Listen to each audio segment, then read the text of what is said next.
Welcome to Phantom Fables. Tonight, we open the terrifying secrets behind an old rusted door that has remained sealed for decades. This is The Rusted Door, a blood-colding story, 1692. Lost in those rolling hills that dotted the English countryside lay the small, forgotten village of Chesterfield. An almost perpetual mist clung to it. The villagers went about their simple existence, tilling and harvesting, raising whatever livestock was feasible. Yet one place overshadowed that peaceful life: the old Hawthorne Manor. The manor had been abandoned for as long as anyone could remember, its towering silhouette a dark stain against the pale gray sky. It was said to have once belonged to the Hawthorne family, who vanished without a trace nearly a century ago. The manor's most infamous feature was its front door, an enormous iron-banded portal, coated in thick layers of rust. The villagers called it the Rusted Door. No one dared approach it, for the stories surrounding it were enough to chill the bravest hearts. Nathaniel Ashford, a young historian in his early 30s, arrived in Chesterfield with a mixture of excitement and trepidation. His dark brown hair was often tousled from long nights spent poring over ancient tomes, and his piercing blue eyes betrayed an insatiable curiosity. Accompanying him were his loyal friends, Timothy Blake, a burly and pragmatic blacksmith, Colleen Mercer, a clever and resourceful herbalist, and Abigail Clark, a reserved but sharp-witted scholar. They had traveled from London because Nathaniel had chanced upon an obscure reference to the manor in a dusty old manuscript. According to the text, the Hawthorne family had been keepers of a powerful secret, something that, if unleashed, could change the course of history. The villagers were not very welcoming when the group arrived. They whispered to each other, their eyes darting nervously toward the distant silhouette of the manor. An elderly innkeeper named Edna reluctantly rented them 2 rooms and warned them in hushed tones. "Stay away from that cursed place," she said, her hands shaking as she poured their tea. "The manor is a tomb for anyone who seeks out its secrets." The door was sealed for a reason. Despite the warnings, Nathaniel and his friends were resolved. The second morning of their stay arrived, and they set out for the manor, with thick fog wrapping itself as if by a live tendril around their clothes, like a second skin. A path leads to the house overgrown by wild brambles and twisted roots, with nature itself appearing to keep intruders away. The closer they got, the colder it became, and an unnatural silence fell over them. Before them stretched a rusted door, etched with markings that seemed like some sort of hieroglyphics, and seemed to writhe and twist in the light whenever one looked too long. "This is it," Nathaniel whispered, his breath visible in the icy air. He reached out to touch the door, but Timothy grabbed his arm. "Don't," Timothy said, his voice firm. "Something about this place feels wrong." Colleen knelt by the base of the door, running her fingers over the strange symbols. "These markings," she murmured, "they're not just decorative. They look like wards or seals." Abigail stepped back a few paces, pulling out her leather-bound notebook and starting to sketch the symbols. "We need to document everything. If these are seals, they were meant to keep something in." A sudden gust of wind howled through the trees, carrying with it a faint, mournful wail. The group froze, their eyes darting toward the sound. "Did anyone else hear that?" Colleen asked, her voice barely above a whisper. "It's probably just the wind," Nathaniel said, though his voice lacked conviction.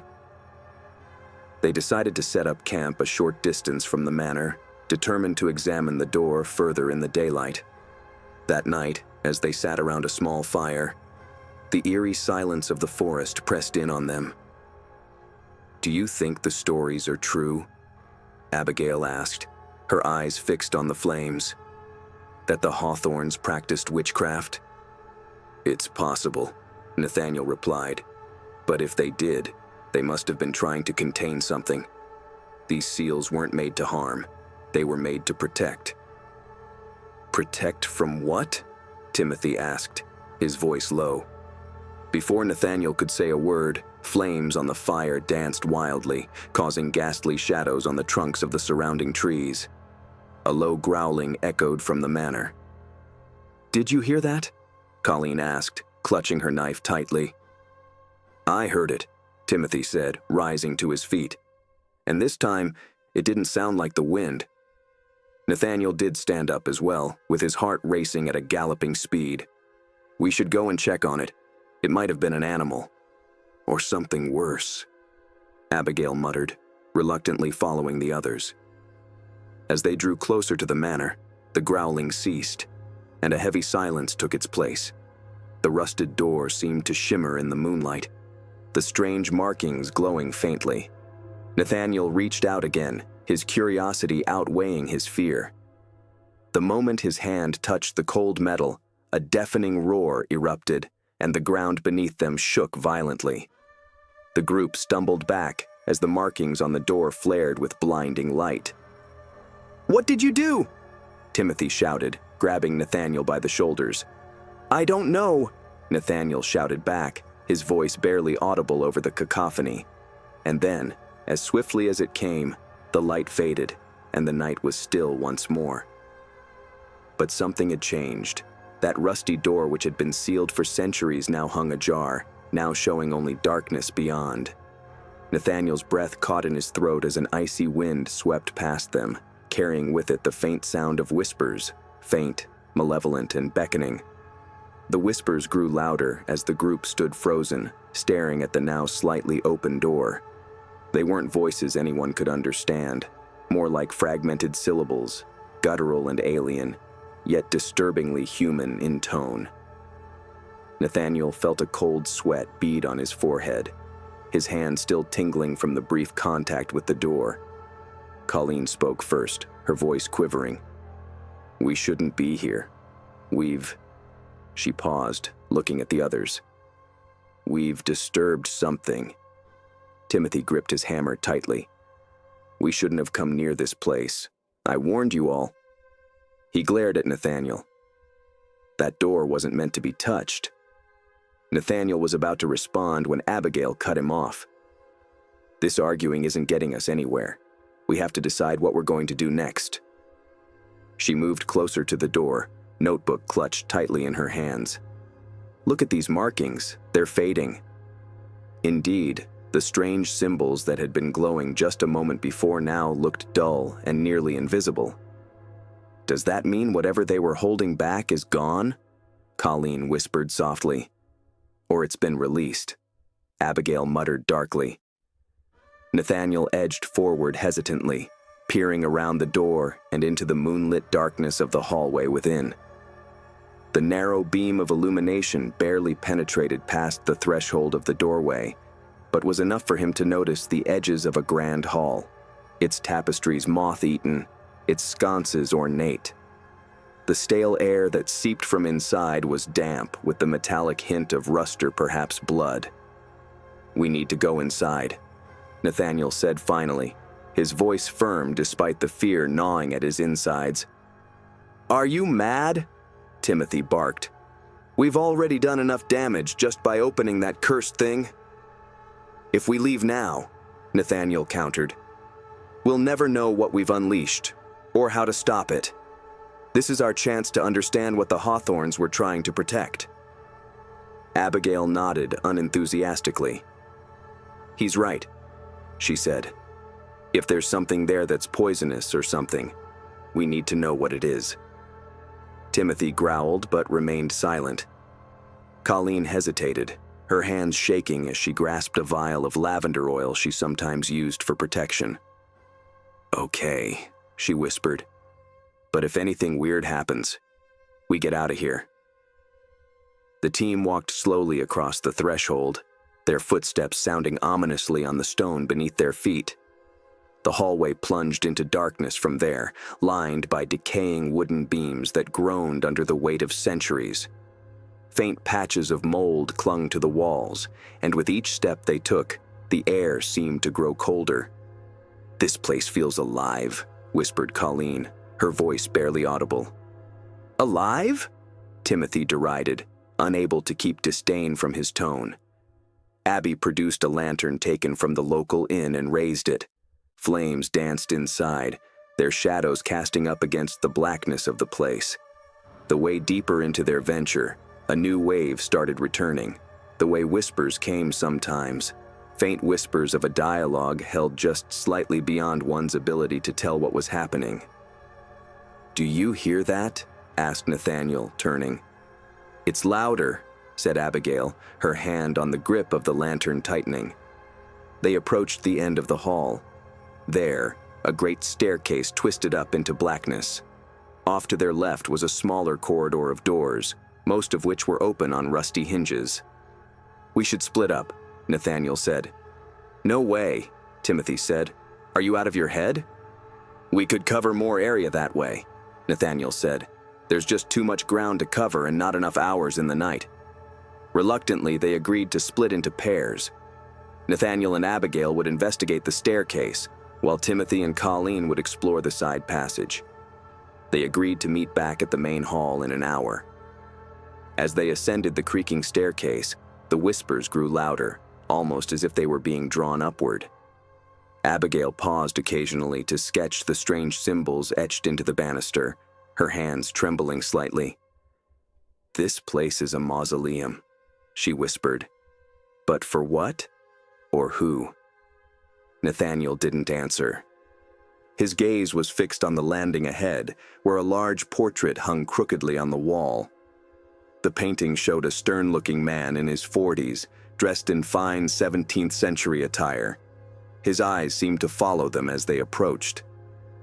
"This must be Edmund Hawthorne," Nathaniel said, reading the nameplate below the portrait. "The last owner of the manor." He and Abigail had hardly looked at each other before the footsteps above began their slow, deliberate, heavy march.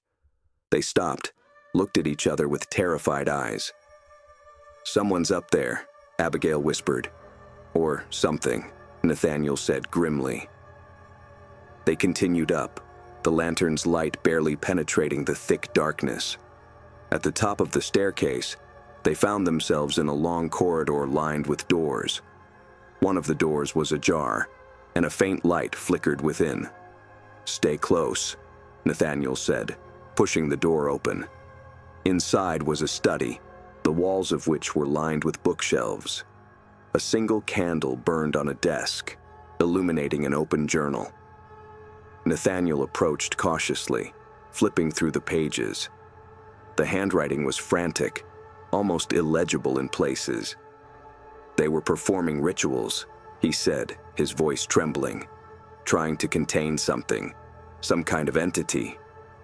Before they could investigate further, the candle flared wildly and went out, leaving them in total darkness. A deep growl echoed from behind them. Meanwhile, Timothy and Colleen crept down the side passageway, their footsteps muffled by the thick layer of dust on the floor. The air grew colder with every step, and the whispers seemed to wrap around them, suffocating and relentless. "This doesn't feel right," Colleen said, holding tight to her vial of lavender oil. "You don't think I know that?" Timothy growled, clutching his hammer to his chest. They approached the end of the hall and reached a door that was scratched to a deep pulp as if something was trying to claw its way out. "I don't like this," Colleen said, stepping back. He turned his back on her and pushed the door open. A small room was inside, but it was otherwise empty except for a single chair. On the chair sat a porcelain doll, its glassy eyes staring blankly ahead.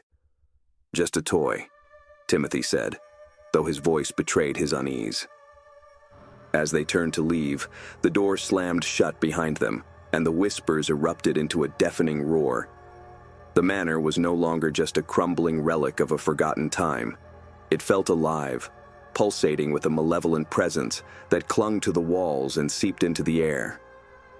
The group's decision to split up had seemed logical at first, but now, with the oppressive silence closing in on them and the whispers lurking at the edge of their perception, it felt like a mistake they couldn't undo.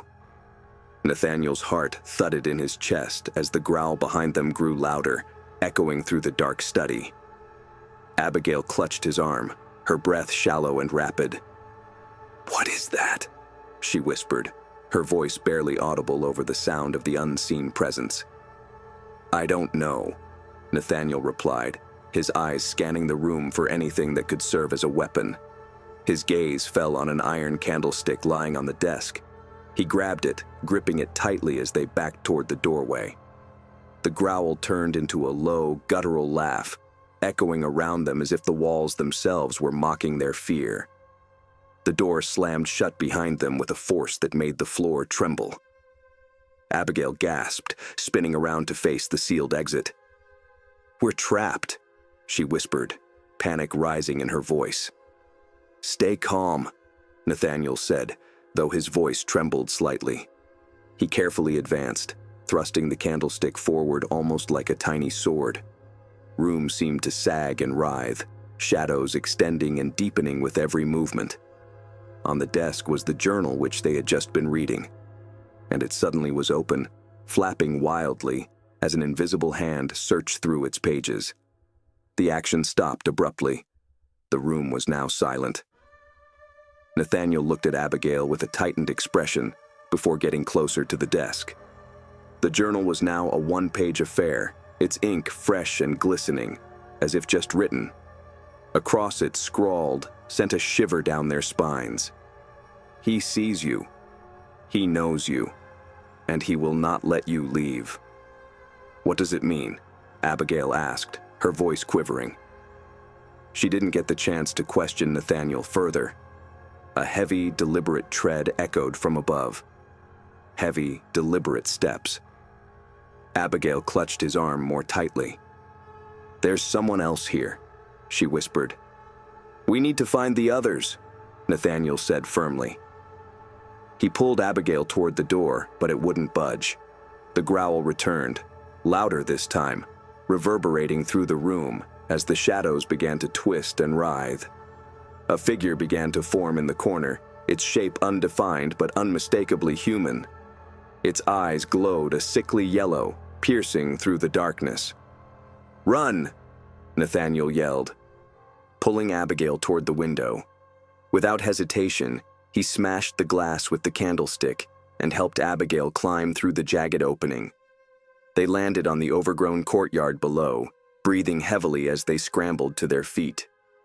The whispers followed them, faint but persistent. Timothy and Colleen stood frozen in the cramped room with the porcelain doll as the whispers around them swelled into a cacophony of voices. Angry, pleading, mocking.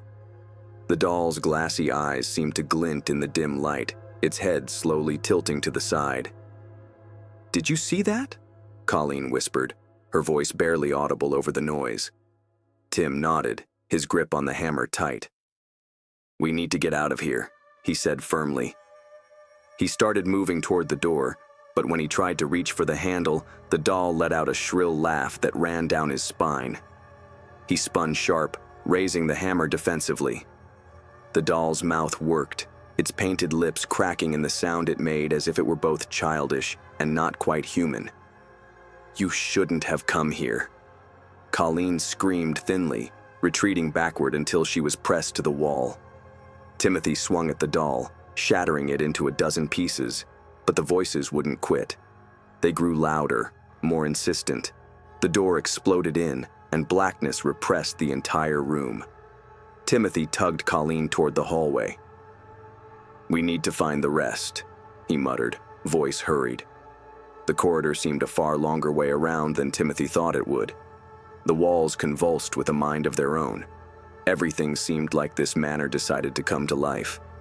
Whispers followed, sounded louder, almost clear. "Did you hear that?" Colleen inquired with fear in her trembling voice. Timothy nodded. Among the cacophony, they could make out words. "Leave. Too late. You will join us." They turned a corner and saw a figure standing at the far end of the hallway. It was tall and thin, its face obscured by shadows. The figure raised an arm, pointing directly at them. "Run!" Timothy shouted, pulling Colleen down the opposite corridor. As the party tried to get back together, the manor seemed to move and change shape, its configuration twisting like a maze. Doors that had once been open were now closed, and hallways seemed to stretch on forever. Nathaniel and Abigail found themselves in what looked like a library, its shelves lined with books so old that their titles could not be read. Abigail picked up one of the books, flipping through its brittle pages. "These are rituals," she said, her voice filled with awe and fear. "Spells for binding spirits, summoning entities, and sacrifices." Nathaniel frowned. Sacrifices? For what purpose? Abigail pointed to an illustration in the book. It depicted a figure kneeling before a massive rusted door, surrounded by strange symbols. Above the door, a shadowy entity loomed, its features obscured but undeniably sinister. "This door," Abigail whispered. "It's the one we opened." Eventually, Timothy and Colleen found their way to the library, where their faces looked pale and ragged from breath. "Thank God," she said, pushing her way forward to Abigail and Nathaniel. "We have run for what has felt like hours. This place, it is alive." No one could respond when the room plunged into the chill, and the whispers began once more, even louder than ever. Shadows crept from the corners of the room and solidified into recognizable human forms. One of the figures stepped forward, its face hollow and eyeless. It raised an arm, pointing at the group. "You can't leave," it said in a voice that echoed like thunder. Nathaniel waved the candlestick up in defense. "What do you want?" he barked. The figure cocked its head, seeming to be amused. "Your souls," it said straightforwardly. The shadows rushed forward and the group scattered, each of them fighting against the darkness that threatened to consume them. The oppressive atmosphere of the manor weighed heavier than ever, a tangible presence that wrapped itself around the group as they struggled to navigate the ever-shifting halls. The air was thick with the acrid stench of decay, and the once distant whispers had grown into anguished wails that reverberated through the walls. Nathaniel, Abigail, Timothy, and Colleen moved together as one unit. Their fear was palpable, but their shared resolve to find the truth and, if possible, to escape this living nightmare tempered their dread. It led them into a great hall they did not recall ever having passed through. A large painting was the focus of the room. It was one that stretched floor to ceiling. The scene is one that's chilling. The robed figures are on their knees before the rusted door, their faces hidden but postures reverent. Above them, a figure looms. It's dark and shadowy, and the form is indistinct, but it carries an unmistakable malevolence. Abigail drew closer, her eyes running to the bottom of the painting, where one line of text was etched into the frame. "Only the willing may pass." "What does it mean?" Colleen asked, her voice quivering. "It's a warning," Abigail replied softly. "Or a command." Before anyone could say a word, the grinding of metal filled the room. The group turned toward the far end of the hall, where a staircase spiraled down into darkness. A cold draft wafted up from below, carrying with it the faint sound of chanting. "That must lead to the door," Nathaniel said, his grip tightening on the iron candlestick he still carried. Timothy looked at the others and set his jaw. "We have to go down if we are to put an end to this." The stairs seemed endless, winding deeper into the earth than any of them thought possible. The walls were damp and lined with strange symbols etched into the stone, their shapes pulsing faintly with an otherworldly light. The chanting grew louder with each step, a rhythmic and guttural sound that sent shivers down their spines. "What if we're walking into a trap?" Colleen whispered. "We probably are," Nathaniel admitted, his tone grim. "But what choice do we have?" The stair finally ended on a great round chamber. It was centered in the room upon the rusting door, mangled with great grooves and strange marks. The air around it trembled and seemed to reverberate almost as if this door itself came alive. Abigail stepped forward, her gaze fixed on that door. "This is it," she murmured. Before they could reach the door, the shadows in the room began to move. A figure came out of the darkness, its form massive and grotesque. Its eyes burned like molten gold, and its voice was a guttural rumble that made the ground tremble. "You should not have come here," it said, its gaze sweeping over the group. "Who are you?" Nathaniel demanded, his voice shaking but firm. "I am the guardian," it said, "the keeper of the door. You have disrupted the balance, and now you must pay the price." "What's behind the door?" Abigail asked, stepping forward, despite the monster's intimidating shape. The guardian tilted its head as though considering her question. "The end," it said simply. "End of what?" Timothy asked, his voice barely a whisper. "The end of everything," the guardian said. "This door holds back the darkness. To open it is to unleash despair upon the world." Everyone looked at everyone else. How far they'd come all this time, and now to be burdened by what it meant. "Why let anyone know where it's at?" Colleen asked him, her irritation evident. "The door calls to those it deems worthy," the guardian said. "It is not I who decides, but the will of the door itself." Abigail turned to the others. "We have to seal it. If it's calling to us, then it means we have the power to stop it." "How?" Nathaniel asked. Abigail held up the book she had taken from the library. "There's a ritual. It requires a sacrifice." The group fell silent. "What kind of sacrifice?" Timothy asked cautiously. Abigail hesitated before answering. "A life," she said finally. "One of us has to give up their life to seal the door permanently." The room erupted into argument. Each of them protested, refusing to let another make the ultimate sacrifice. The guardian watched silently, its glowing eyes unblinking. Finally, Nathaniel stepped forward. "I'll do it," he said firmly. "No," Abigail said, tears streaming down her face. "You can't. There has to be another way." "There isn't," Nathaniel replied. "We can't risk this door ever being opened again. If my life can stop that, then it's a price I'm willing to pay." Nathaniel reached the door before anyone could stop him. He touched his hand to its surface, and the symbols etched into it began to glow. The chanting in the air grew louder, and the guardian stepped aside, bowing its head in acknowledgement. Abigail opened the book, reading the ritual aloud. Her voice trembled but grew stronger with each word as the chamber shook, the door beginning to pulse with an ominous light. Nathaniel knelt before it, his expression calm. As the last words of the ritual reverberated in the chamber, the door flashed blindingly bright. The guardian let out an inhuman roar before dissolving into the shadows. Nathaniel's body glowed briefly before he vanished, his sacrifice sealing the door. When the light faded, the door stood silent and still. The oppressive atmosphere was gone, replaced by an eerie calm.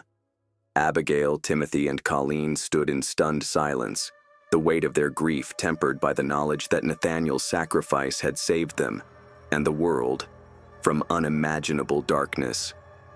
They made their way back up the staircase, and the manor was quiet, lifeless now.